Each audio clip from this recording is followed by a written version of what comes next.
तशा काही सूचना असतील, पण आमच्या कुटुंबामध्ये असं काय वाद होण्याचं काय कारण नाही. परत समजून घ्या, आम्ही सगळे प्रगल्भ लोक आहोत. निलेश राणेजी हे त्यांच्या पक्षाचे नेते आहेत, शिवसेनेचे आमदार आहेत. आता शिवसेनेचे आमदार असताना त्यांनी भारतीय जनता पक्षाचं काम केलं असतं, राष्ट्रवादीचं काम केलं असतं, तर तुम्हाला आवडलं असतं का?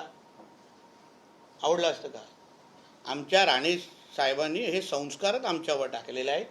आम्ही जिथे असतो तिथे 100%, 99% नाही, चायनीज मॉडेल नाही. राणे हे ओरिजिनल. आणि म्हणून ज्या पक्षामध्ये आहोत, भारतीय जनता पक्षामध्ये आहोत, 100% योगदान. शिवसेनेमध्ये आहोत, 100% योगदान, 99%, 99 पण नाही. आणि म्हणून निलेश राणेंची भूमिका त्यांच्या पक्षाच्या अनुसार बरोबर आहे ना, काय हरकत नाही. त्यांनी त्या पक्षाच्या वतीने ते येतील, बोलतील, करतील. फक्त आमची सगळ्यांची एवढीच अपेक्षा होती की निलेश साहेबांनी आणि म्हणजे किंवा शिंदे सेनेने अगर ठरवलं असतं ना, जसं आम्ही मालवण असो किंवा सावंतवाडी आणि बाकीच्या भागामध्ये, वेंगुर्ला भागामध्ये आम्ही भारतीय जनता पक्ष म्हणून लढतोय. आम्ही नाही स्वतंत्र पॅनल असं उभं केलं आहे, कमळ चिन्हावर लढतो. तसं धनुष्यबाणवर अगर लढले असते ना, तर अजून सन्मानपूर्वक या सगळ्या गोष्टी झाल्या असत्या. म्हणून ते निलेशजी त्यांच्या जागेवर बरोबर आहेत, ते त्यांचं काम करतात, आम्ही आमच्या पक्षाचं काम करतोय. कळलं ना? म्हणून रोहित पवारांनी आपल्या आपल्या पद्धतीने त्यांनी सूचना दिल्या, त्याच्या सूचनासाठी आम्ही आभार. थँक्यू. नितेशजी, काल राज्याचे उपमुख्यमंत्री एकनाथ शिंदे सिंधुदुर्गात होते आणि त्यांनीही म्हटलं आहे की आम्ही शेवटपर्यंत प्रयत्नशील होतो. आमची आग्रही भूमिका होती की युती व्हावी, जशी राणे साहेबांची इच्छा होती तशी आमची. अहो, राणे साहेबांची ही इच्छा होती दिनेशजी की शहर विकास आघाडी नाही व्हावी. शिंदे साहेबांनी उद्धव ठाकरेंबरोबर नाही यावं. ह्याच खुर्चीवर बसून राणे साहेबांनी पत्रकार परिषद घेतली. काय हो, तेव्हा दिनेश दुखंडे नव्हते इकडे. याच खुर्चीवर बसलेले राणे साहेब, तेव्हा त्यांनी व्यक्त केलेलं की आम्ही एकनाथ शिंदे साहेबांशी मी स्वतः बोलणार, उद्धव ठाकरे बरोबर जायचं नाही. त्याबद्दल तुम्ही कधीच विचारत नाही. तुम्हाला क्लिप पाठवतो पत्रकार परिषदेची. म्हणून आता निवडणुकीच्या मतदानाच्या 1 दिवसापर्यंत पण युती का झाली नाही? काय च्युइंगम निघत नाही की काय? च्युइंगम निघत नाही की काय? उद्या मतदान आहे. उद्या तुम्ही मला वाटतं 5 तारीख, 10 तारीख, 31 डिसेंबरला पण तेच प्रश्न विचाराल. पण त्याची एक घटना अशी होती की सुरुवातीला एकनाथ शिंदेचे तुमच्या बॅनरवर म्हणजे महायुतीच्या बॅनरवर फोटो होते आणि नंतर जेव्हा असा निर्णय झाला की वेगवेगळे लढणार किंवा निर्णय झाला नव्हता तरी त्यांचे फोटो त्या बॅनर विदाऊट निर्णय आम्ही अशा नेत्यांचे, अन्य नेत्यांचे बॅनरवर फोटो लावू शकतो का? तुम्ही मला सांगा ना जरा. त्यांची परवानगी न घेता, ठीक आहे, कोणाची तरी त्या पद्धतीने चूक झाली, आम्ही सांगितलं बाबा थांबा, युती झाल्यावर सन्मानपूर्वक चांगले बॅनर. अहो, शिंदे साहेबांबद्दल केवढं सन्मान आहे ना आमच्या मनामध्ये, ते आम्हाला एक बॅनरवर सांगण्याची गरज नाही आणि कोणाला सिद्ध करण्याची गरज. शिंदे साहेबांना चांगला माहिती आहे, चांगला माहिती आहे. कारण का उद्धव ठाकरेंनी जे त्यांच्यावर केलेला अन्याय, तसाच तो अन्याय आदरणीय राणे साहेबांनी पण भोगलेला, अगोदर भोगलेला. आणि म्हणून कोणाची परवानगी न घेता युती झाल्याशिवाय कोणाचे असे बॅनरवर फोटो लावणं हे नैतिक दृष्टिकोनातून चुकीचं असल्यामुळे आम्ही तो विषय टाळला. उलट त्याच्यात फोटो लावला पाहिजे.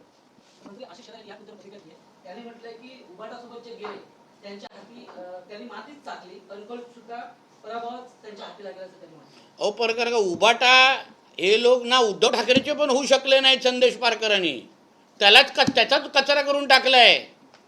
म्हणजे तुम्ही सांगा, उबाटाच्या जिल्हा प्रमुखालाच वाटत नाही काही मशाल चिन्ह वापरावं, कितीच कचरा करणार त्या उद्धव ठाकरेचा. काही लिमिट आहे की नाही? म्हणजे तुम्हाला वाटलं नाही की माझ्या पक्षाच्या पक्षप्रमुखाचे चिन्ह घ्यावं? एवढं मशालवर राग आहे. प्रचार संपायला काही तास शिल्लक आहेत. निवडणूक आयोगाने 20 नेत्यांची एक यादी तयार केली, ज्यामध्ये प्रलोभनं दाखवली गेली होती. त्यांच्या विरोधात म्हणजे त्यांच्या विरोधात कारवाई करायचं निवडणूक आयोग ठरवत आहे, ज्यामध्ये एकनाथ शिंदे, अजित पवार, गुलाबराव पाटील, चित्रा वाघ यांचाही समावेश आहे. दिग्गज नेत्यांचा समावेश. प्रलोभनं दाखवली म्हणून 20 नेत्यांची एक यादी तयार केलेली आहे निवडणूक आयोगाने. हो ना, तर त्याची माहिती घेतो आणि सांगतो. नितेश तू फोन जिथे ठेवला तिथे तसं ठेवू नको, चुकीच्या पद्धतीने वाटतंय. अशा गोष्टी आमच्या कंटकुलीत होत नाहीत. नितेशजी, आणखी एक विषय होता की आपले बंधू निलेश राणे यांनी असं म्हटलं आहे, एक गौप्यस्फोट केला आहे की ते आमदार म्हणून निवडून आले त्यानंतर रवींद्र चव्हाणांनी गेल्या काही दिवसांमध्ये त्यांना भाजपमध्ये येण्याची वारंवार ऑफर दिली आहे आणि आपण कधीही एकनाथ शिंदेना सोडणार मला नाही. असं वाटतं हा प्रश्न आहे ना, तुम्ही सन्मानित चव्हाण साहेबांना विचारा. खरंच चव्हाण त्यांनी कोणाच्याबद्दल बोललेत, चव्हाण साहेबांबद्दल बोललेत की नाही? तर मी आपल्याला विनंती करतो, अगर निलेश साहेबांचा आणि त्यांच्यामध्ये असा काही डायलॉग झाला असेल, आता माझ्या आणि संदेश पारकरच्या मधला डायलॉग सांगितला का नाही तुम्हाला? पण त्यांच्या आणि रवी चव्हाण साहेबांमध्ये काय डायलॉग झाला मी कसं सांगू शकतो? उगाच चुकीची कुठली माहिती देण्यापेक्षा जे दोन जबाबदार नेते आहेत, निलेशजी पण जबाबदार आहेत, चव्हाण साहेब पण जबाबदार, त्यांना विचारा ना. मी सांगू शकतो संदेश पारकरांनी कसे 30 कोटी माझ्याकडे मागितले, ती माझी जबाबदारी. पण त्याबद्दल मी त्यांच्या दोघांबद्दल नाही सांगू पण शकतो. प्रामुख्यानं राग रवी चव्हाण यांच्यावरच दिसतोय. हा, प्रामुख्यानं राग रवींद्र 30 चव्हाण 3 तारखेनंतर उत्तर देऊ ना या सगळ्या गोष्टीचा. आम्हाला ही निवडणूक जरा आमच्या मतदारांसाठी काढून दे ना. कोणाला काय पडलं नसेल मतदारांचं ना, तर आम्हाला आमच्या मतदारच आमचे केंद्रबिंदू आहे. उद्याचा मतदान करत असताना युती का झाली नाही, रवी चव्हाणवर राग आहेत का, ह्या विचार करून मतदान नाही करणार कोण. मला 18 प्रकारचे नागरी सुविधा भारतीय जनता पक्ष देऊ शकेल का? हो देणार. चला कमळला मतदान, ह्यासाठी उद्याचं मतदान आहे. रवी चव्हाणवर राग आहे की नाही, दाबा ईव्हीएमचं बटन. तर कणकवली शहर विकास आघाडीने काही दिवसांपूर्वी घेतलेल्या पत्रकार परिषदेमध्ये कणकवली शहराची ब्ल्यू प्रिंट ही जाहीर करणार असल्याचं सांगितलेलं, मात्र ती अद्याप जाहीर केली गेली नाही किंवा कणकवलीच्या विकासाचा मास्टर प्लॅन मांडणार लोकांसमोर असं सांगितलं होतं. आज प्रचाराचा शेवटचा दिवस आहे, अद्यापपर्यंत ही मास्टर त्यांचा जो प्लॅन होता विकासाचा तो आलेला नाही. अहो कसा दाखवणार मास्टर प्लॅन, जेव्हा आज त्यांचे नगराध्यक्षाचे उमेदवार अगर स्वतःसाठी मत मागत असतील तर बाकीच्या लोकांना त्यांनी बुडवलंच आहे ना. बिचारे बाकीचे उमेदवार करणार काय 17, आणि कसली ब्लू प्रिंट, कसं दाखवणार ब्लू प्रिंट? काहीतरी शहराच्या विकासासंदर्भात असलं पाहिजे ना. जो माणूस स्वतःसाठी पैसे मागतोय तो कसली ब्लू प्रिंट दाखवणार तुम्हाला? आता पुढचे सांगायला देऊ नका. बायका पोरं माझी पत्रकार परिषद बघतात, काय बोलता तुम्ही? तुम्ही ब्लू प्रिंट, विकासाची ब्लू प्रिंट आणि संदेश पारकरचा काय संबंध? काय संबंध हे सांगा तरी. इथे किती कणकोलीकर आहे. पण भयमुक्ती बरोबर आर्थिक प्रलोभनही दाखवली जात आहेत असाही त्यांनी आमच्याकडून उलट आम्ही झुकलो नाही. आमचं कौतुक करायला पाहिजे. मी माझी भूमिका स्पष्ट केली, मी देणार नाही, मी अशी करणार. तर संदेश पारकर इथे बाजूला बसला असता समीर नलावडेच्या जागी. अगर हो बोललो असतो आणि त्याला पद दिलं असतं तर बाजूला असता. नितेश राणे किती चांगला आहे असं करत विचार असा हलतो की नाही? मग साहेब सातत्याने 15 आई शपथ कमर दुखायला लागली. साहेब कणकवलीच्या निवडणुकीमध्ये 10,000 मतदारांना वाटप केलं जात आहे भाजपकडून, असा शहर विकास आघाडीच्या नेत्यांकडून आरोप झाला. परंतु गेले काही दिवस कणकवली शहरामध्ये शहर विकास आघाडीकडून सुद्धा पैशांचं वाटप होत असल्याची चर्चा कणकवलीच्या जनतेमध्ये आहे. तर त्याबाबत आपला तक्रार करा. मी आपल्याला विनंती करतो, कोणी असे पैसे वाटत असतील त्याबद्दल तक्रार करा ना राज्य निवडणूक आयोगकडे. मी दखल घेतो ना त्याची, मी सांगतो ना कारवाई करण्यासाठी. अहो माझा हा आरोप, मला तुम्ही स्पष्ट सांगतो, आज जे आमच्यावर आरोप करणारे उद्या आरोप केले नसते अगर आम्ही त्यांच्या सगळ्या मागण्या पूर्ण केल्या असत्या तर. रवी चव्हाण त्यांचे नेते झाले असते, राणे साहेब त्यांचे नेते झाले असते, नितेश राणे तर एकदमच आवडता नेता झाला असता. मला नितेश राणे का आवडतो असं निबंध लिहिलं असतं. अरे काय बोलू तुम्हाला? म्हणून त्यांनी मला कुठल्या नैतिक दृष्टिकोनातून माझ्यावर आरोप करतायत हे पहिलं त्यांना विचारा. आणि त्यांनी अगर हे आरोप फेटाळले तर त्यांना मी सगळे डिटेल, मी अजून माझ्याकडे आज काय 5 वाजले आहेत, 10 वाजेपर्यंत आहे. मी परत 7 वाजता पत्रकार परिषद घेईन, 8 वाजता घेईन, 9 वाजता आरोप नकारून दाखवावं त्यांनी. शिवसेना भाजप सत्तेत एकत्र आहे. दीपक केसरकर काल असं म्हणाले की भाजपला मत म्हणजे विरोधकांना मत, हा? भाजपला मत म्हणजे विरोधकांना मत, असं कुठले विरोधक? अरे विरोधकच संपलेत महाविकास आघाडी. आम्हीच खेळतोय इथे. भाजपला उद्देश. महाविकास आघाडी दुर्बीण घेऊन पण दिसत नाहीये. भारतीय जनता पक्षाच्या आमचे फडणवीस साहेबांबरोबर, अमित शाह साहेबांबरोबर, दीपक केसरकर साहेबांचे एवढे चांगले संबंध आहेत. त्यांचा एक पाय भाजप, दुसरा पाय शिवसेनेमध्ये आहे.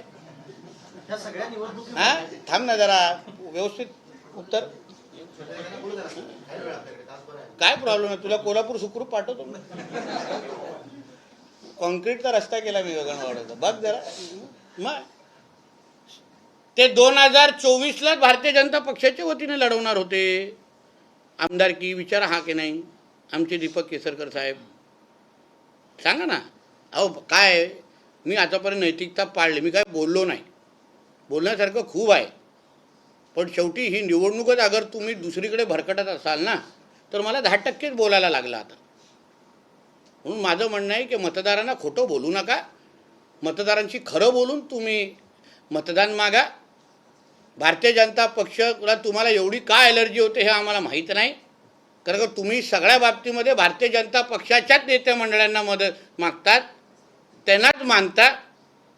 आदरणीय शिंदे साहेब पण दिल्लीमध्ये जाऊन आमच्याच अमित शाह साहेबांना भेटतात. मग काल जेव्हा शिंदे साहेब आमच्या जिल्ह्यामध्ये आले, का कणकवलीत आले नाही प्रचाराला? का आले नाही? कारण त्यांनाच मुळामध्ये हे सगळ्या गोष्टी कदाचित आवडल्या नसतील. जे त्यांच्या जे नेत्यांनी का जे थेरं करून ठेवले आहेत ना, उगाच निलेश साहेबांना पुढे केलंय. संदेश आली आहे ना, राणे साहेब, एका राणेचा फोटो बॅनरवर लावून मतदान मागायला लागतंय. विचार करा, ही नारायण राणे साहेबांची ताकद आहे आणि ही आमच्या कणकोलीची ताकद आहे. तुझी हिंमत असते ना, उद्धव ठाकरेचा फोटो लाव.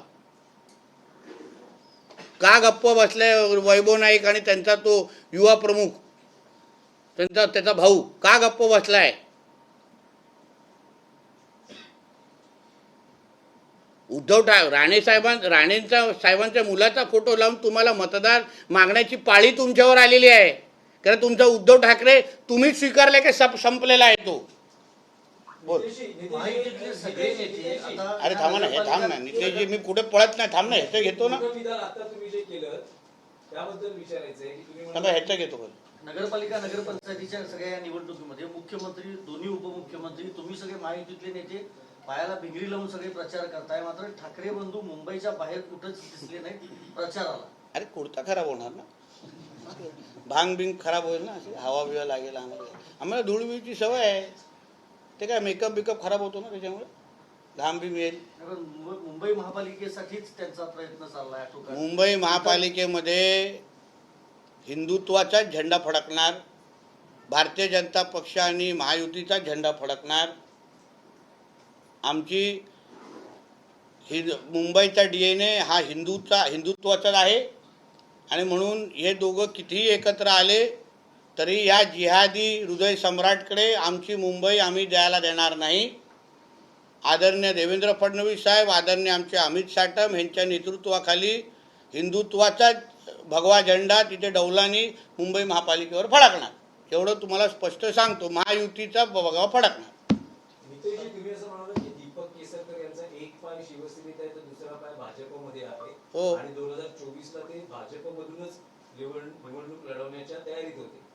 2029ला दीपक केसरकर 100% भाजपचा भाग असू शकतात का? आता तुम्ही इथून 35 मिनिटावर जा आणि सावंतवाडीमध्ये विचारा त्यांना. तुमच्याकडे इतकी माहिती आहे म्हणून म्हटलं. पूर्ण त्यांना सांगा, पहिलं विचारा नितेश राणे बोलतोय खरं आहे की नाही, बाकीचं तेच सांगतील. बाकीचं ते सांगतील ना. आणि 29चा प्रश्न तुम्ही 29च्या सुरुवातीला मला विचारा, आता नको. नाही, रवींद्र चव्हाण साहेबांची घोषणा आहे 100% भाजप. तुम्ही मला एक सांगा, कुठला पक्ष असा स्वतःच्या ताकदीवर 100% वाढवण्याची इच्छा नसलेला एक पक्ष मला तुम्ही दाखवा. दिनेशजी, प्रत्येकाची दिनेशची इच्छा आहे की माझा पक्ष 100% या राज्यामध्ये सत्तेमध्ये यावं.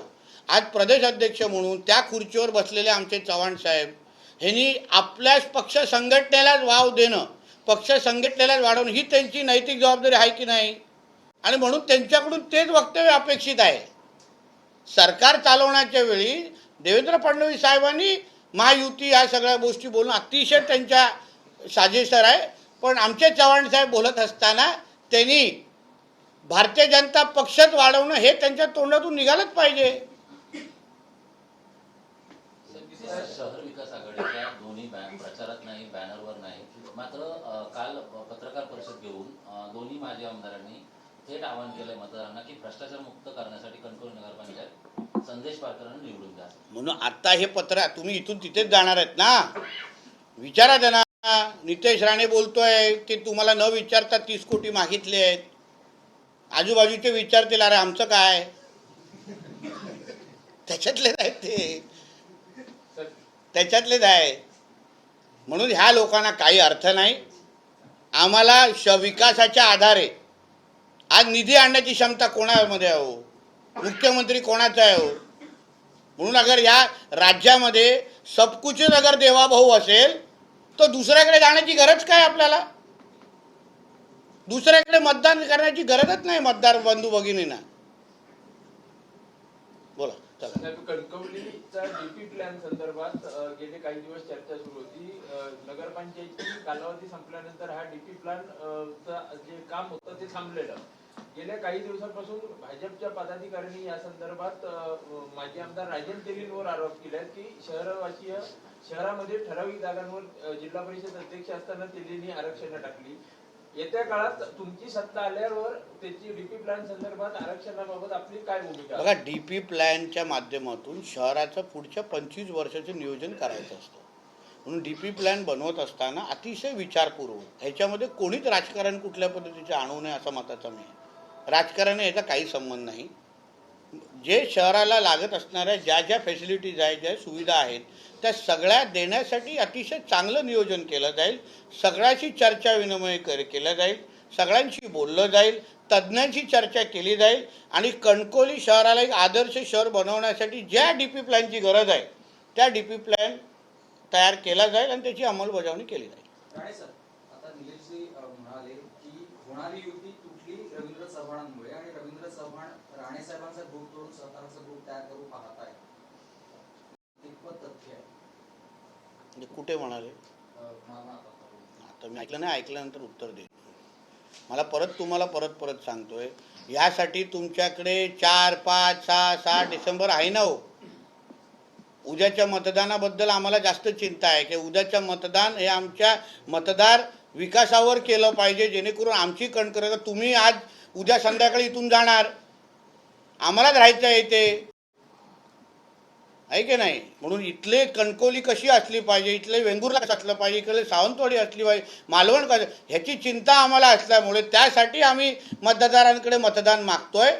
ह्या उणीधुणी काढण्यासाठी आपल्याकडे 4 तारखेपासून वेळ आहे ना, तेव्हा बोलू ना त्याबद्दल. साहेब, आता मगाशी काही वेळापूर्वी आपण म्हटला की राणे समर्थकांमुळे हे सर्वजण आपण आहातच, पण सिंधुदुर्ग जिल्ह्यात महायुती न झाल्यामुळे राणे समर्थकांमध्ये सध्या गोंधळल्या अवस्थेत आहेत राणे समर्थक. आणि अनेक ठिकाणी काही घडामोडी काही दिवसात तुम्ही राणे समर्थकांचं मन ओळखता का आम्ही? नाही. तुम्ही ओळखता का आम्ही? तुम्हाला आमच्याच कुटुंबाबद्दल बोलायचं की यांची अशी गोंधळलेले आहेत, मग आम्ही तर घरी बसलं पाहिजे. मग तुम्हाला तुमच्या चॅनलमध्ये काय चाललंय मी सांगितलं चालेल काय हो? नाही काय हा, कुठे बघून बोलताय? काय प्रश्न वेगळा आहे? कोण बोललं नारायण समर्थक नाराज आहेत? राणे साहेब जिथे आहेत तिथे सगळे अधिकार आमचे राणे साहेबांकडे दिले जातात. राणे साहेब जे बोलतील, जे ठरवतील तेच राणे समर्थक करतात. आणि राणे समर्थक आता भारतीय जनता पक्ष आणि निलेश साहेबांबरोबर पण आहेत. म्हणून राणे समर्थकांचं मन ओळखणं आणि त्यांची काळजी घेणं हे आमचं काम आहे. कोणी दुसऱ्याने त्याच्यामध्ये पडू नये. त्यासाठी तुमच्याशी बोलायची गरज नाही मला. मी त्यांना घरात बोलून सांगितलं, माझे घरचे आहेत ते, आम्ही उठतो बसतो जेवतो एकत्र. त्यासाठी मला मीडियाचा आधार घ्यायची गरज नाही. प्रकल्पाबाबत आपल्यावर आरोप केले गेले आहेत. नाही झाला ना तो प्रकल्प. मी 100 प्रकल्प आणले, मी 100 प्रकल्प, त्याच्यामध्ये 2-3 फेल झाले. मला इथे गड नदीचा पण फेल झाला. कारण खडकं सापडली खालती, काय करू मी? ऍक्सिडेंट व्हायला देऊ? नाही झाला तो प्रकल्प, दुसरा आणणार. दुसरा हे आरोप 30 कोटीने मिळाल्यानंतर झाले असते का? तुम्ही पहिला तो मुद्दा सांगा ना यार. अरे हे सगळे आता हे खोदतायत, काय बोललं पाहिजे, काय बोललं पाहिजे, आयला त्याला पैसे नाही मिळाले, काहीतरी बोललं पाहिजे. यासाठी हे कार्यक्रम आहे. या निवडणुकीला अर्थच नाही. नितेश राणे आणि रवी चव्हाण साहेबांनी अगर ती मागणी पूर्ण केली असती तर नितेश राणे वाईट नसता, रवी चव्हाण साहेब वाईट नसते. भारतीय जनता पक्ष हा माझा किती पक्ष आहे असा म्हणून कशाला पडताय? जाऊन दे ना ते आरोप, त्याला अर्थ नाही. आरोपला शहर विकास आघाडीलाच अर्थ नाही. चला, मला आता बेंगुर्ल्याला माझी बोला थांबा. निवडणूक आयोगानं एक कागदावर म्हटलेलं आहे की कोणाच्याही घरात जाणं किंवा पैशाची कमाई करणं किंवा काही या गोष्टी आयोगाच्या अखत्यारीत येत नाहीत किंवा या गोष्टी गुन्हा दाखल होत असेल तर ती योग्य गोष्ट आहे. निलेश राणेंवर गुन्हा दाखल झाला त्यानंतर हो, पण ते आयोग आणि पोलीस खातं बघून घेईल ना. मी अजूनपर्यंत पोलीस खातं जॉईन केलं नाही. चला, थँक्यू.